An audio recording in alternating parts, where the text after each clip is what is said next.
Bienvenidos, hoy nos sumergimos en un documento oficial que podría cambiar bastante las reglas del juego para cobrar deudas en Colombia. Tenemos aquí un extracto del diario oficial del 27 de agosto de 2025.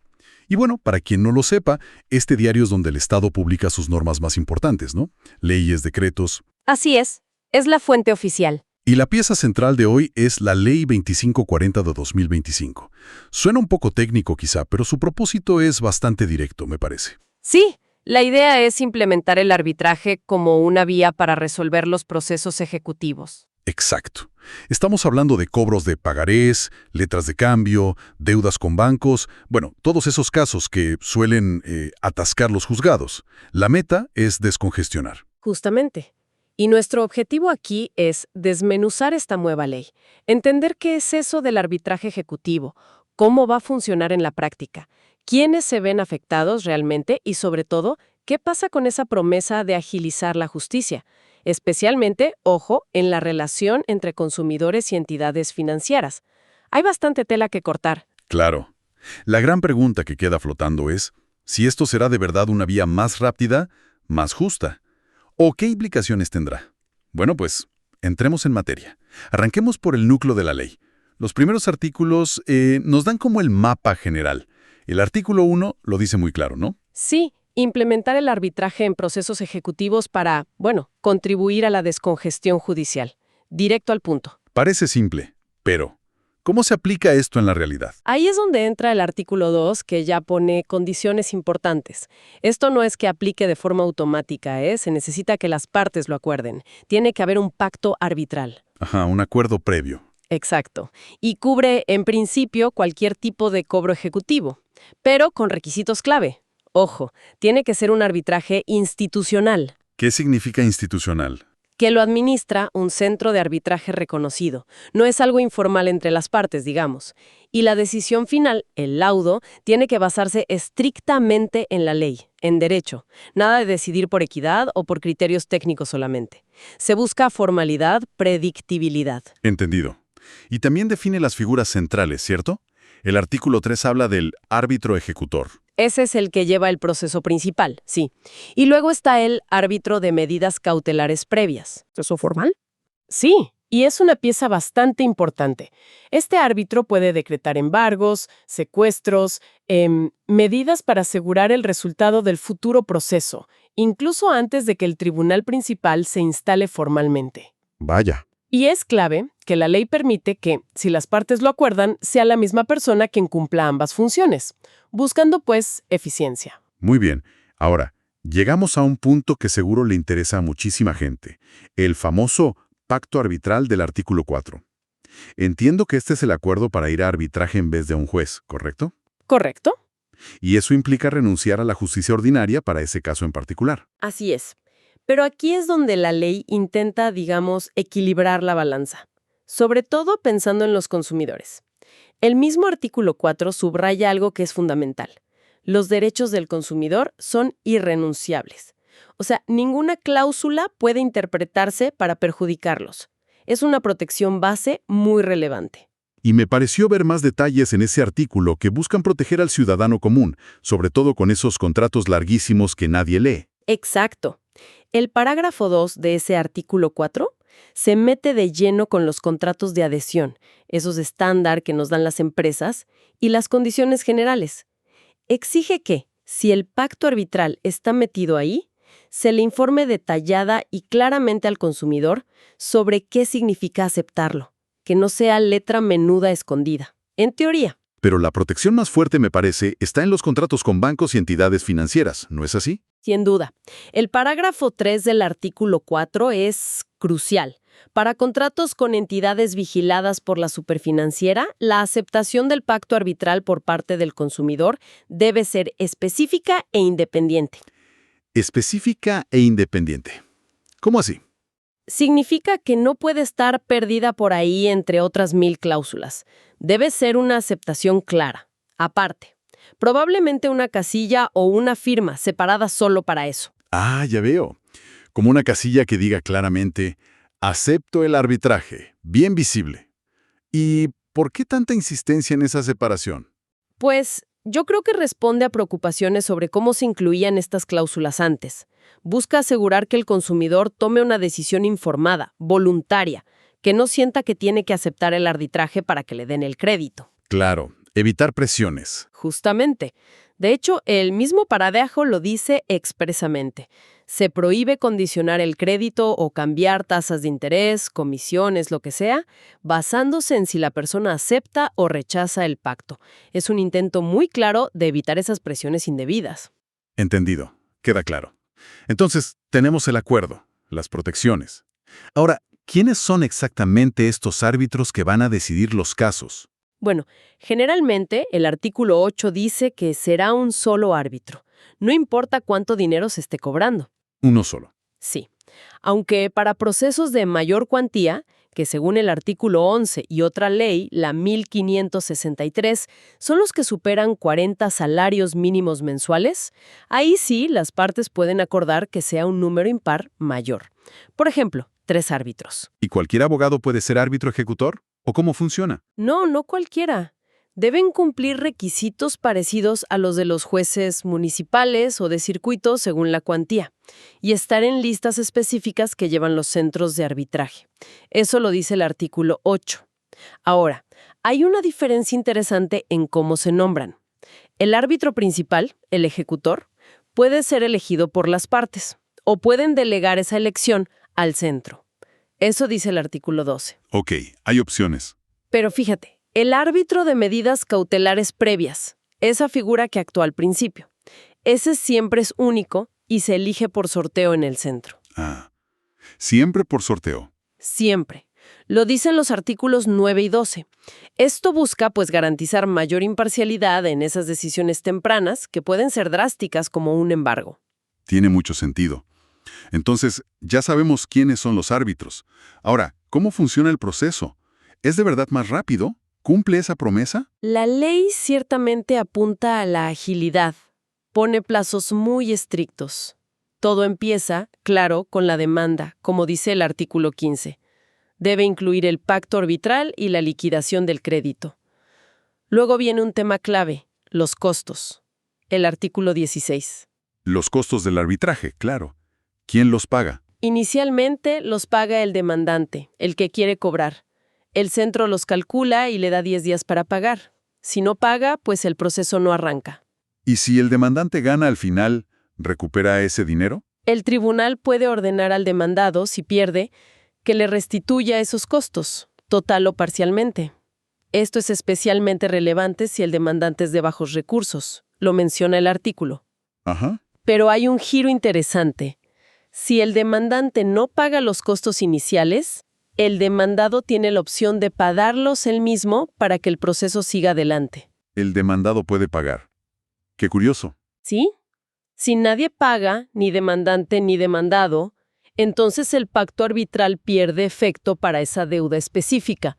Es un mecanismo para evitar que el proceso muera solo porque el demandante no pudo pagar al inicio. Interesante esa opción para el demandado. Y mencionabas plazos estrictos. Muy estrictos. El artículo 13 es central aquí. Fíjate, hay un máximo de 4 meses desde que se presenta la demanda hasta que se instala formalmente el tribunal. ¿Solo 4 meses? Sí. Si se supera ese plazo, adiós arbitraje para ese caso. Toca ir a la justicia ordinaria. Lo dice el parágrafo 1. Vaya, es una ventana corta. Y una vez instalado el tribunal, el proceso completo no puede durar más de 12 meses, salvo que las partes acuerden otra cosa, hasta que se dicte el laudo final. Si no hay decisión en ese tiempo, también se acaba la competencia del árbitro y el caso va para un juez. Eso está en el parágrafo 3. O sea, que la ley pone como varios fusibles, ¿no? Para que el proceso no se quede eternamente en el limbo arbitral, sino avanza rápido de vuelta al sistema judicial tradicional. Exactamente. Es un intento clarísimo de garantizar esa promesa de celeridad. Y dentro de ese plazo, el proceso sigue unas etapas definidas, claro. Artículos 19 a 23. Está la audiencia de instalación, luego el mandamiento de pago. Contra el que se puede defender el demandado, supongo. Sí, pero con defensas muy limitadas, en ese punto inicial, vía recurso de reposición. Luego viene el traslado para las excepciones de mérito, que son las defensas de fondo. Después, las pruebas, si hacen falta, los alegatos y finalmente el laudo ejecutivo. La decisión final. Y volviendo a esas medidas cautelares previas que mencionamos antes, ¿cómo encajan en todo esto? Se pueden pedir incluso antes de instalar el tribunal principal. Eso lo dice el artículo 32. Se le solicita al centro, se nombra ese árbitro especial por sorteo, como dijimos, y se pagan unos costos específicos solo para esa medida. Artículos 33 y 34. ¿Y hay algún control para que no se abuse de eso? Sí, muy importante. Si se practica la medida, por ejemplo un embargo, el que la pidió tiene solo 20 días hábiles para presentar la demanda ejecutiva principal. Si no lo hace, o si el tribunal principal no se instala en los 4 meses generales que mencionamos, la medida se levanta automáticamente. Lo dice el artículo 34. Ah, bien. Eso evita que se usen las medidas solo para presionar sin intención de seguir con el cobro formal. Exacto. Es un control para evitar abusos. Entendido. A ver, es un sistema con varias reglas, contrapesos. Para recapitular rápido, se necesita el pacto, hay protecciones al consumidor, sobre todo en créditos. Los costos tienen reglas claras, los plazos son cortos y con consecuencias si no se cumplen. Y las medidas previas tienen controles. ¿Qué más deberíamos saber? ¿Hay otros puntos clave? Sí. Hay otros detalles importantes. Por ejemplo, contra el laudo final, la decisión del árbitro, no cabe una apelación normal como ante un juez. Entonces, Lo que procede es un recurso extraordinario de anulación. Pero ojo, esto es ante los tribunales judiciales y solo por vicios graves de procedimiento. Digamos que el proceso estuvo mal hecho. No es para rediscutir si la deuda existía o no. Eso lo dice el artículo 26. entiendo, es una revisión de forma, no de fondo. Básicamente. Y otro punto, para hacer cumplir el laudo si la persona no paga voluntariamente, se puede pedir la ejecución forzada al mismo tribunal arbitral, pero hay un plazo corto, solo dentro de los 10 días siguientes a que el laudo quede firme. Es una vía rápida que ofrece el artículo 28. La ley también parecía tener reglas especiales para las hipotecas de vivienda, ¿verdad? Me llamó la atención. Sí, el artículo 30 es clave ahí. Tiene varias cosas. Primero, obliga al notario a informar y a advertir bien al deudor sobre el pacto arbitral cuando firma la hipoteca. ¿Más información? Segundo, y esto es muy importante, los costos del arbitraje en estos casos de hipoteca de vivienda los asume siempre el acreedor, o sea, el banco o la entidad financiera. Siempre. Ah, eso es una diferencia grande. Sí. Y tercero, da una opción para hipotecas que ya existían antes de la ley. El banco puede proponerle al deudor firmar el pacto, pero si el deudor no dice nada, se entiende que dijo no. Es un silencio negativo, digamos. Busca proteger al deudor hipotecario de vivienda. Interesante. ¿Y también vi algo sobre arbitraje gratuito o social? Sí, es el arbitraje social de ejecución, en el artículo 36.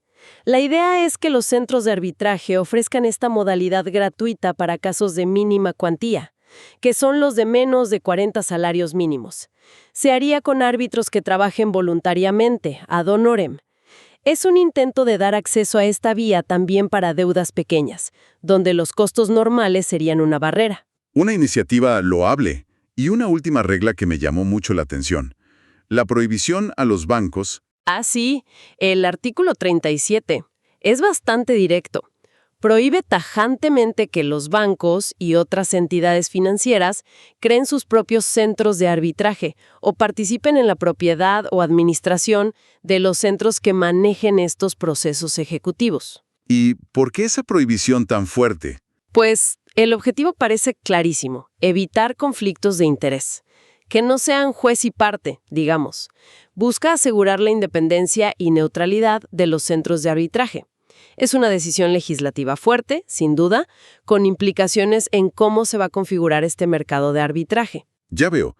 Finalmente, la ley entra en vigencia 6 meses después de su promulgación, que fue el 27 de agosto de 2025. Eso dice el artículo 40. Y un detalle curioso de procedimiento constitucional que mencionaste al principio. Que la ley fue sancionada, o sea, firmada para convertirse en ley, por el presidente del Congreso. Esto ocurre cuando el presidente de la República no lo hace dentro de los plazos que da la Constitución. Es un mecanismo previsto en los artículos 166 y 168 de la Constitución. No es lo usual, pero pasa. Interesante. Y solo para dar una pincelada del contexto en que se publica esta ley tan específica, ese mismo diario oficial del 27 de agosto de 2025 es como una foto de la actividad diaria del Estado, ¿no? Totalmente. Ahí mismo encuentras nombramientos en ministerios como Vivienda o Minas y Energía. Encargos de funciones. Resoluciones súper técnicas de la DEAN clasificando arancelariamente productos que van desde, no sé, vehículos todoterreno y comederos para aves hasta pantallas digitales y máquinas industriales. Increíble la variedad. Y sigue. Modificaciones a normas contables que hace la Contaduría General, inicios de actuaciones administrativas de la CREG en temas de energía y gas, una orden de actualización catastral en la Macarena por parte del IGAC y hasta los típicos edictos y avisos varios. Muestra la enorme diversidad de la gestión estatal que se refleja ahí día a día. Exacto. Bueno, pero volviendo a nuestra ley, la 2540 de 2025. Si tuviéramos que resumir el impacto principal, lo que realmente cambia, ¿cuáles serían los puntos clave a recordar? A ver, yo diría que son como 4 grandes ideas. Primero, que crea una opción, no es una obligación, de ir a arbitraje para cobrar deudas. Pero siempre, siempre basada en un acuerdo, en ese pacto arbitral. Opción basada en acuerdo, ¿ok? Segundo, que establece salvaguardas importantes para el consumidor, especialmente en el sector financiero, buscando que la aceptación sea informada y voluntaria, de verdad. Protección al consumidor. Ajá. Tercero, que impone plazos estrictos para todo el proceso, con esa consecuencia fuerte de volver a la justicia ordinaria si no se cumplen. La apuesta por la celeridad es clara. Plazos estrictos para agilidad. Y cuarto, que estructura un sistema con árbitros regulados y centros de arbitraje que deben ser independientes. Y ahí entra esa prohibición clave a los bancos de participar en los centros. Vale. Opción, protección, plazos y estructura independiente suena como un cambio bastante significativo en el panorama. Lo es, potencialmente. Pero, claro, como siempre decimos, del papel a la realidad a veces hay un trecho. Y esto nos deja pensando en varias cosas, ¿no? Definitivamente. La gran pregunta es si esta ley de verdad logrará el objetivo de descongestionar los juzgados. Y si lo hará sin debilitar las garantías para los deudores, sobre todo para los más vulnerables. ¿El sistema arbitral será percibido como justo, como imparcial? Es clave eso. Y esa prohibición a los bancos de participar en los centros de arbitraje.